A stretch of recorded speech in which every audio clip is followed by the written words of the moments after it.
Check this out.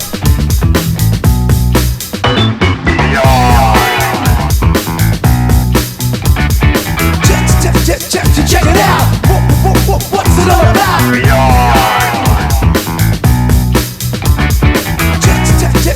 Check it out. What's it all about?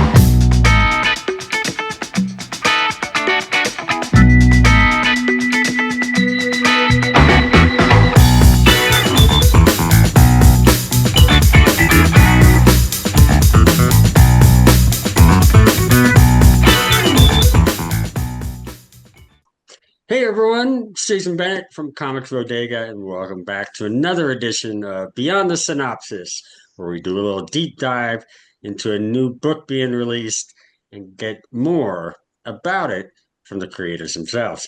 Today, I'm joined by the co-creators of the upcoming all-ages graphic novel, Penny and the Yeti, from Mad Cave Studios' Papercutz imprint. The book is available for pre-order now through March 30th, and will be released on April 21st. I'm joined by, he is a writer and co-host of the Cryptid Creator Corner podcast. Let me try that again. He is a writer and co-host of the Cryptid Creator Corner podcast.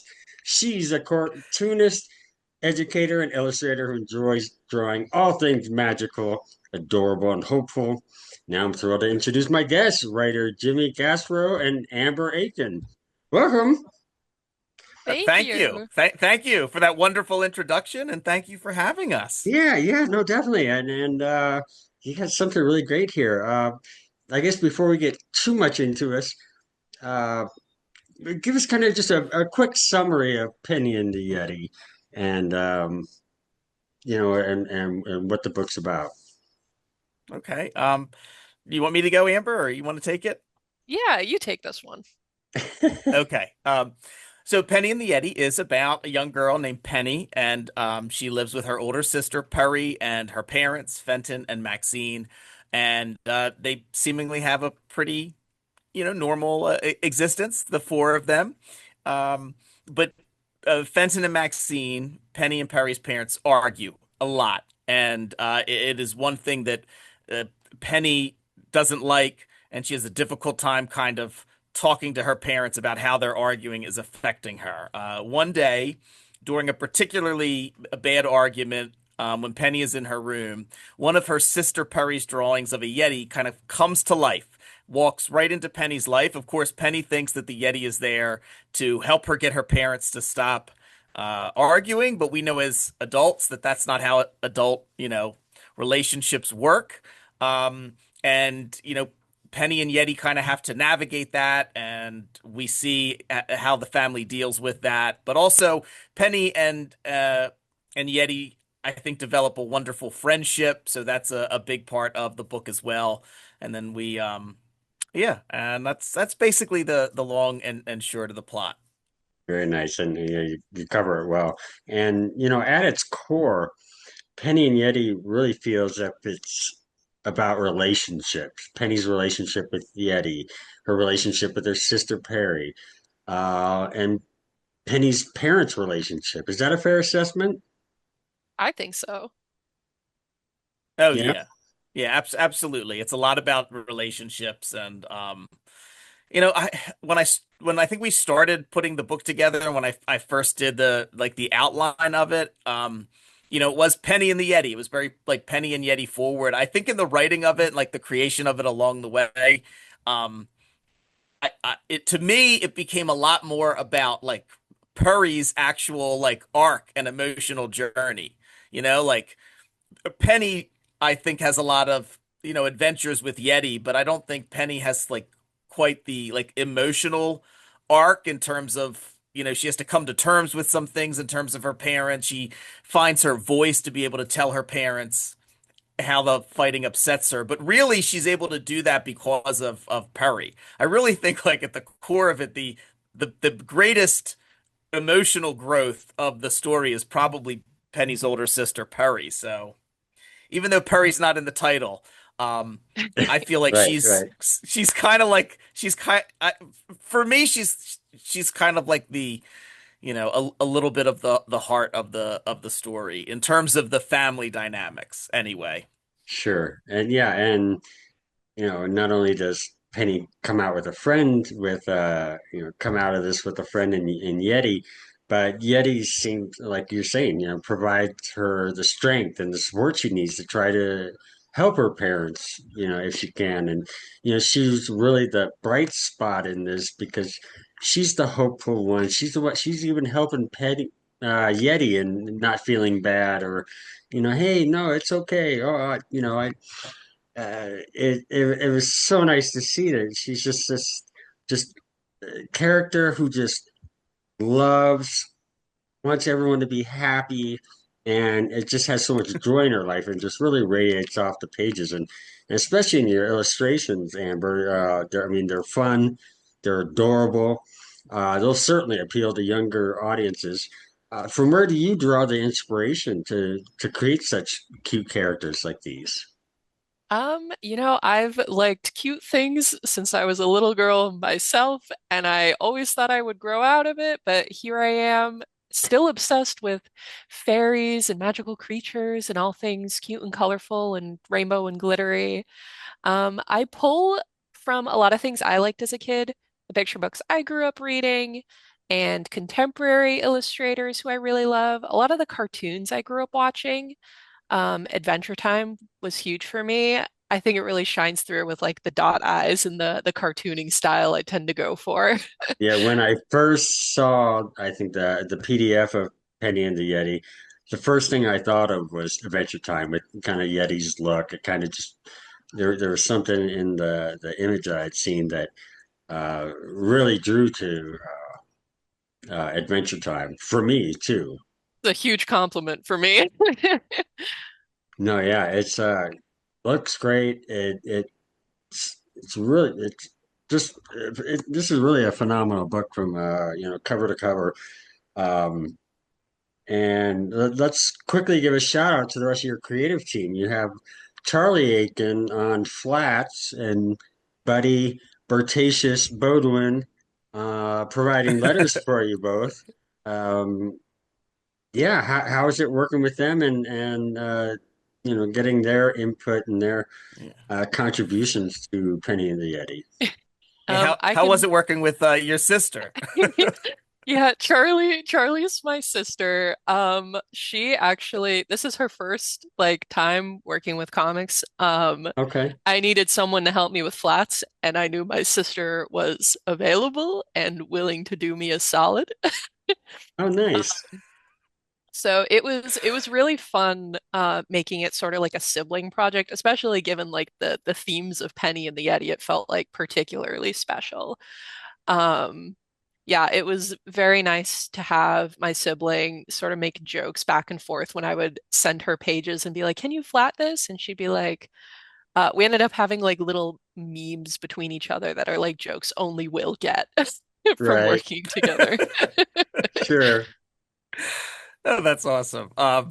Buddy, I'd worked with Buddy before on a couple of small comics projects, and I knew that Buddy had done some work with, Mad Cave and Maverick Papercutz. So when they asked us if we knew anybody as a letterer, I think um, Amber had someone that she knew, Cindy, who I actually ended up working with Cindy on a different short of mine, but who was great. But we put up Cindy's name, and I knew Buddy, and and then the folks at Papercutz said, "Oh, we'd reached out to Buddy. We like his stuff. We've worked with him before," and I was really excited because I mean, Buddy's not only a letterer, he's also a writer. He does a tremendous job. He's on a ton of projects. His I'm name, Buddy's name, is popping up more and more, and I was so excited to get Buddy lettering on the book. I think sometimes letterers are largely the unsung heroes of comics, and there's like, Buddy. I didn't really tell Buddy anything. I was just like, let's see whatever you want to do, and he Well, he sent has a proven track record though too. So I mean, you oh have yeah, that yeah, confidence absolutely, in allowing him to do sure, that you know what you're doing. You know, yeah, and he sent I over defer like to you. this is he sent over like, this is what I'm thinking for the lettering style. This is what I'm thinking for Yeti. And I was like, yeah, perfect. And like, it was great. And he's fast. He's just awesome to work with. And then we had, just in terms of the everybody else, we had two letterers on the project, Stephanie Brooks and then Teddy Leo, and really they were both wonderful. And everyone at Papercutz. I mean, they were the whole team. It's been tremendous to work with. That's awesome. That's awesome. And you know what? Something I was thinking of, you talked about a little bit earlier, and this is for Amber, because there's something I noticed when I'm doing my research online and everything. Amber, I noticed that I think it was on your comics tab of your website, you had four preview pages for what was dubbed Penny and the Big Stomp, I think. Yes. So that's actually a really, really funny story. Jimmy, do you want to explain the No, origins of Yeti and the Big no. Stump? Oh no, go right ahead. You can tell it. Okay. So, this is the origin story of Penny and the Yeti. Quite a few years ago now, I woke up one day to an email in my inbox. I had recently earned my BFA in sequential art, and I was looking for projects to sort of dip my toes into professional cartooning. And I had this email from this person named Jimmy Gaspero, detailing a short little 4-page comic that you saw on my website that he had co-written with his 6-year-old daughter at the time, Penny, the real Penny. And it was so sweet. It was about big feelings and magical creatures, and it was just like the exact sort of thing I wanted to be drawing. So we worked together on the project. I inked, colored, lettered the whole thing and sent it off. And then a few months later, Jimmy got back to me and was like, "Hey, do you mind if I like pitch this to Mad Cave? They have open submissions right now and just like see where it goes." And I was like, "Yeah, sure, why not? I'd love to draw like more of this." Um, Right, and right, and so 4 pages led to a full-fledged graphic novel. right. And that's what I noticed about the images. I had to do a double take, but when I went through them, uh, I recognized them from the PDF of Penny and the Yeti. So I was wondering if that was some sort of birthplace or some launching pad for the graphic novel as a whole. Oh yeah. And like you mentioned, and Jimmy, I was going to bring this up. You dedicate this your first original graphic novel for both of you to your daughters, Charlotte and Penny. Um, what role? I don't want to get too much in your personal family life, or I mean that's you know personal for a reason, but what role, if any, did they play in you creating this story? Well, on one level, it was my daughter Penny and I who were first talking, like just telling a story. When I was putting her to bed one night, and I thought it would be neat to show her, you know, how to make a comic. I think she'd like that. We read a lot of I mean, Charlotte and I, I've read, and my wife we've read to the girls, from the moment they were born. We read stories to them. We're uh, still reading all, together sometimes. At least Penny and I. Charlotte, she's 13 now, so she wants less to do with me. But that's just the nature of being a parent. So yeah, so I wanted to show Penny how a comic was made. An artist I worked with previously, Beck Kubrick. I reached out to them. Beck was busy, but sent me a couple of names and portfolios, like links to portfolios. And as soon as I saw Amber's, I'm like, this will be perfect. So Penny and I had come up with the story, and Yeti and the Big Stomp was really just a way to show Penny that, how a comic's made, how you can take a story idea and turn it into a comic. And I, wanted to pitch something, and I had these 4 pages, so I built a story around it. So, Penny was pretty instrumental in like the beginning of this, because the Yeti and the Big Stomp is what kind of grew into Penny and the Yeti. But on like a more fundamental level, I mean, I'm an attorney by trade, like that's what I do. I mean, I got into writing comics because I read a lot of comics and I missed having something creative in my life.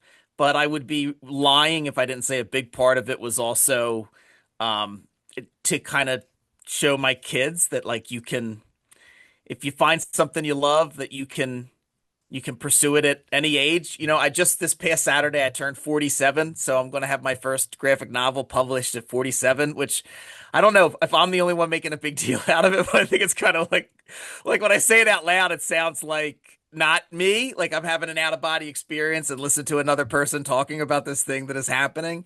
Um, Right. but yeah, I just to you know, I did a big part of the motivation of this was you know, my kids. So That's great. You really do a great job with the child component that to evoke some of these the emotions that she's feeling. I mean, there are parts of me that I was kind of feeling for her early on because I was like, you see how you're almost looking at it through Penny's eyes, seeing her parents fighting and how it's affecting her, and your heart just goes out to her. But it is a really bright story, above and beyond that. Um, was there anything that either of you thought, there's something that the most important aspect of the story or to the look of the visuals that, you said, I need to make sure that this is seen or felt by the readers? well, I'll start and I'll say, in terms of the look of the story, I don't think the story works as I think the story works well. You know, I'm biased. It means a lot to me. But I don't think the story works as well as it does without Amber.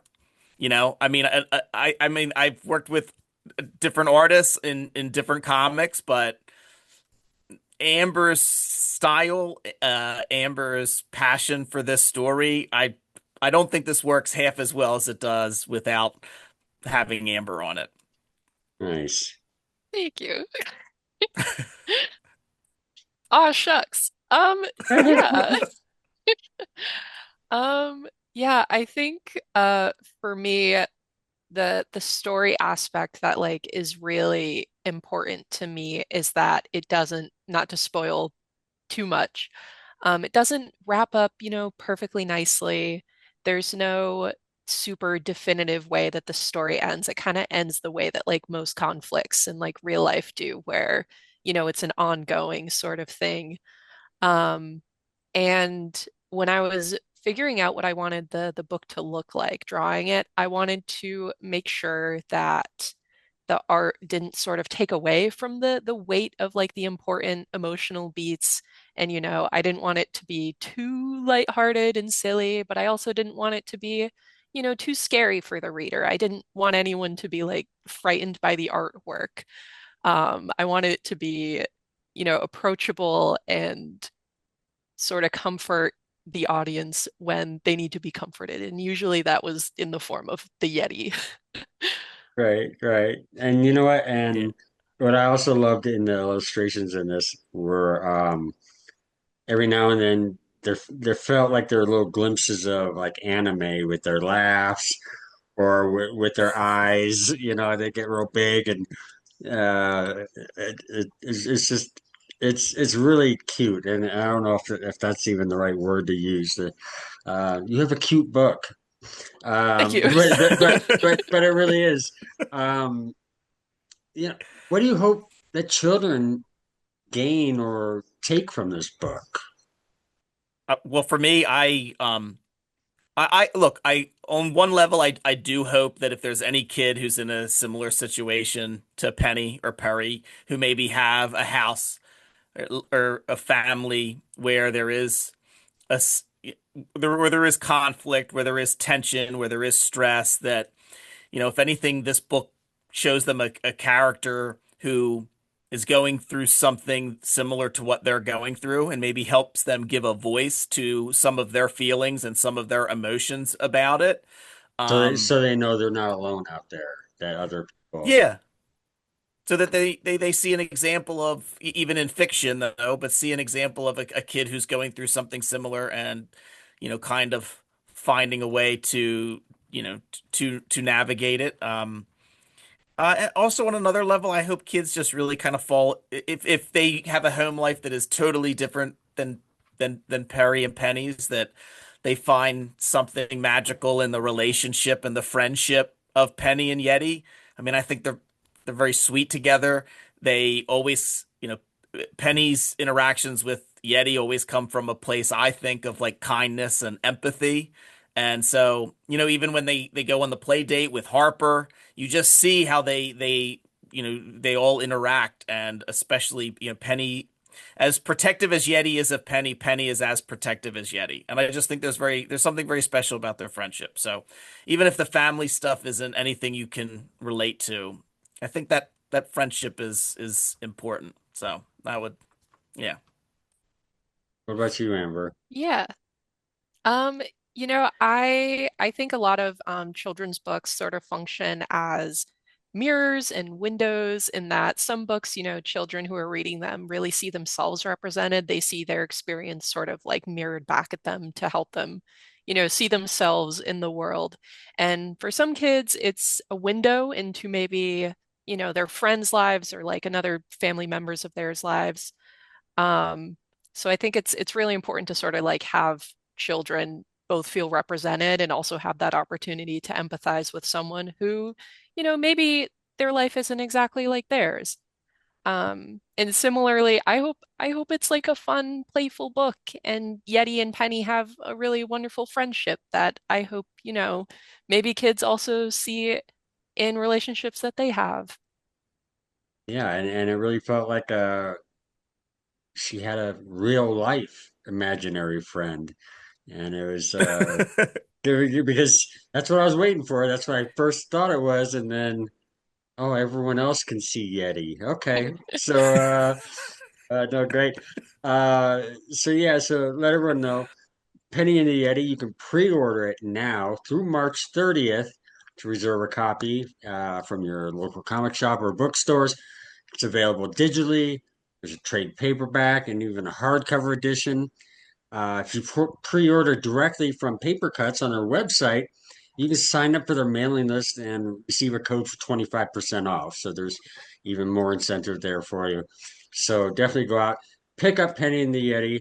A fun for all, great children's original graphic novel, but also a great book that feels like it could be shared within families. So I want to thank both my guests, Jimmy Gaspero and Amber Akin, for taking the time to talk with us, and best of success with your guys' book. I'm really looking forward to it come out and uh, see it become a success. Thank you Thank so you very much. much, Jason. I really appreciate it. Hey, special thanks to Jimmy Gaspero and Amber Akin for taking the time to talk with us, telling us all about Penny and Yeti. Be sure to follow them online, and you can learn more about Papercutz, the Mad Cave Studios imprint. Follow them online and visit their website. Pre-order Penny and Yeti. You can visit your local comic shop. Don't know where one is? Comic Shop Locator has you covered. Visit them at comicshoplocator.com. And for more interviews and coverage of the comic book industry, check us out at comicsbodega.com as well as on our socials.